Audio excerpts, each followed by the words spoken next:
नमस्कार दोस्तों, आपके अपनी channel A to Z hardware world में फिर से एक बार आपका स्वागत करता हूं। दोस्तों आज हम आपको स्प्रिंग के बारे में जानकारी देंगे। स्प्रिंग क्या होती है तो हम पहले बताते हैं आपको कि जो पर्दा स्प्रिंग होती है, जो कि आपने नॉर्मली देखी होगी, वो पर्दा स्प्रिंग कहाँ कहाँ काम में आती है। एक तो पर्दा लगाने के काम में आती है और एक इलेक्ट्रिकल या इलेक्ट्रिसिटी का जो काम करता है उसके काम में आती है। तो वो आपको बताएंगे कि किस तरह काम करती है वो इलेक्ट्रिसिटी वालों के लिए या पर्दे के लिए किस तरह काम करती है, या आपको लगाने का तरीका भी बताएंगे कि आप कहीं पर भी जाएं और आपको पर्दे की स्प्रिंग लगाने हो या आपके घर में लगाने हो या इलेक्ट्रिक वाले को उस स्प्रिंग का इस्तेमाल करना हो तो हम उसके बारे में पूरी जानकारी देंगे। तो वीडियो के साथ अंत तक बने रहिए।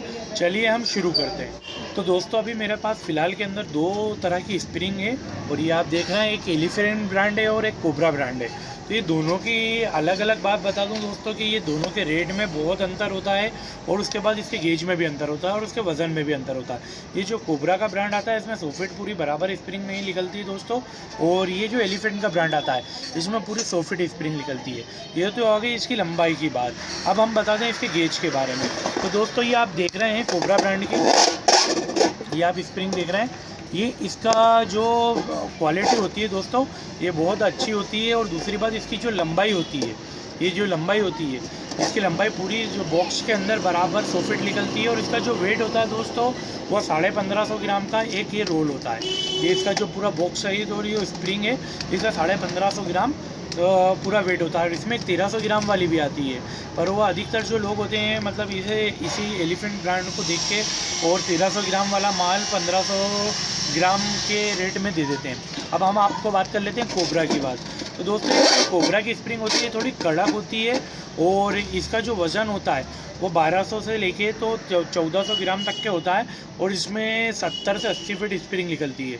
इस पर लिखते तो 100 फीट हैं दोस्तों, फिर भी 70 से 80 फीट माल निकलता है। और इसकी स्प्रिंग की क्वालिटी होती है दोस्तों और एलिफेंट की तुलना में अगर ये दोनों को देखा जाए तो ये दोनों का जो माल होता है और इसका गेज थोड़ा हेवी होता है, बट ये जो है ये कड़क स्प्रिंग होती है।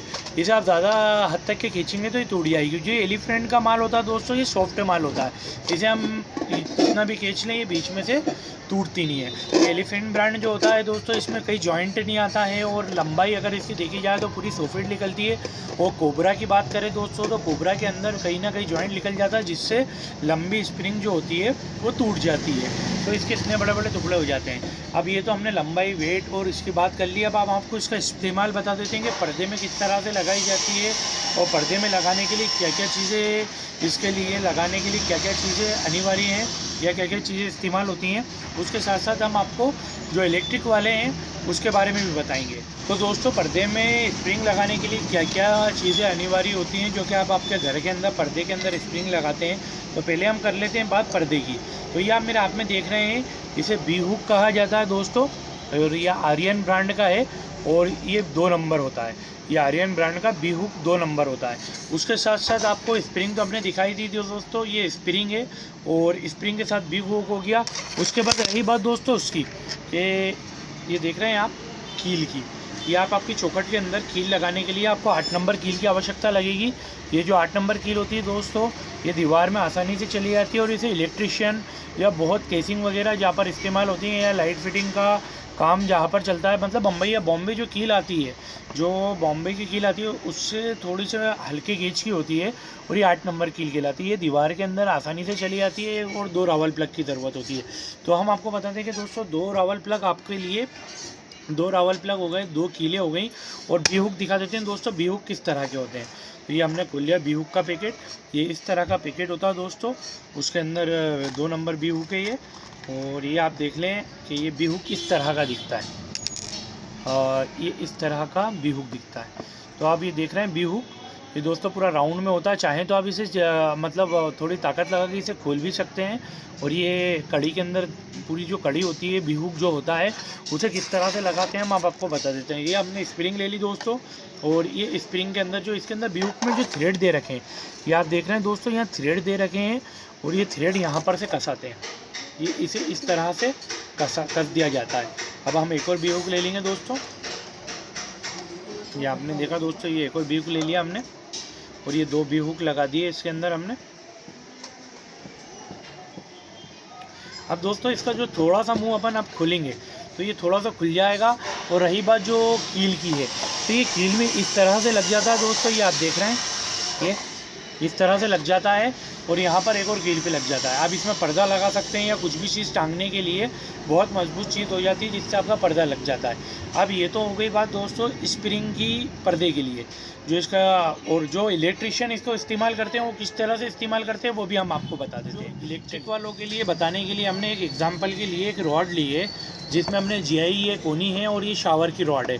तो आप ये देख रहे होंगे ये बिल्कुल स्ट्रेट नहीं है, ये जो है थोड़ी सी 90 डिग्री पे मुड़ा हुआ है। फिर उसके बाद ये एज बेंड टाइप मुड़ा हुआ है, यानी कि ये 60 या जो भी इसका डिग्री होता है दोस्तों उस हिसाब से मुड़ा है। तो ये हम बताना चाह रहे हैं दोस्तों कि ये जब भी आपकी छत में फिटिंग वगैरह होती है, केसिंग के पाइप डलते हैं, तो ये जो स्प्रिंग होती है दोस्तों, ये हम आपको स्प्रिंग निकाल के दिखा देते हैं। तो स्प्रिंग के अंदर क्या करते हैं ये लोग, ये बी हुक वगैरह जो होते हैं, ये बी हुक जो हमने इसको पहले दिखाए थे, इसके अंदर एक वायर लेते हैं, वायर जो जहाँ पर पूरी छत में फिटिंग करना रहती है। अब पाइप तो जो दोस्तों गोल होता है, पाइप के अंदर काट के तो तार वगैरह बिठा नहीं सकते, पर ये लोग क्या करते हैं इस स्प्रिंग का इस्तेमाल करते हैं। तो अब हम आपको बताते हैं कि ये स्प्रिंग किस काम में आती है इलेक्ट्रिशियन के लिए, जो 100 फीट 200 फीट वो लेके चले जाते हैं। तो ये आप देख रहे हैं, अब यहाँ पर से हमने ये स्प्रिंग लगाई है दोस्तों, ये स्प्रिंग, और ये यहाँ पर से ये स्प्रिंग जो है यहाँ पर आके ये हम आपको दिखा देते हैं। ये यहाँ से हमने स्प्रिंग डाली दोस्तों, ये स्प्रिंग, और ये लोग क्या करते हैं तार जो होता है, जैसे कि अभी कोई टेढ़ी मेढ़ी जगह है तो ये स्प्रिंग से यहाँ पर तार बांध देते हैं, जो कि जो वायर फिटिंग करते हैं जितने भी इलेक्ट्रिशियन जहाँ पर वायर फिट करते हैं वहाँ पर यहाँ पर तार बांध देते हैं, ताकि उनका तार कहीं टेढ़ी मेढ़ी जगहों पे अगर कहीं तार डालेंगे तो तार तो नरम होता है, जाके मुड़ जाता है। पर ये जो स्प्रिंग होती है दोस्तों, ये आपने देखा होगा कि यहाँ से यूँ मुड़ के और यहाँ से यूँ बाहर आ गई है। तो आप देख रहे होंगे दोस्तों कि इसका स्प्रिंग का किस तरह से काम किया जाता है। फिर भी एक बार आपको और दिखा देता हूँ, ये जो मोटर का बेंड है जहाँ पर से पानी निकलता है, फिर भी अभी देख रहे हैं 90 डिग्री में मुड़ा हुआ है। अब इसके अंदर हम आपको बताएंगे कि किस तरह से इलेक्ट्रिशियन इसमें से, ये आपने देखा होगा स्प्रिंग कितनी आसानी से मुड़ गई। यहाँ पर अगर तार लेते तो तार वहीं के वहीं रुक जाता, अंदर नहीं जाता। तो ये इलेक्ट्रिशियन होते हैं जितने भी लाइट वाले होते हैं, जो भी इलेक्ट्रिशियन का काम करते हैं, वो स्प्रिंग इसलिए इस्तेमाल करते हैं ताकि इनकी वायरिंग की जो फिटिंग होती है वो आसानी से कर दी जाए। तो दोस्तों आपको समझ आई गया होगा कि पर्दे की स्प्रिंग कितनी तरह के काम की होती है। एक तो पर्दे में इस्तेमाल हो गई, इलेक्ट्रिशियन के लिए इस्तेमाल हो गई। तो आपको वीडियो पसंद आए तो वीडियो को लाइक करिएगा और हमारे चैनल को सब्सक्राइब करिएगा। Thanks for watching this video.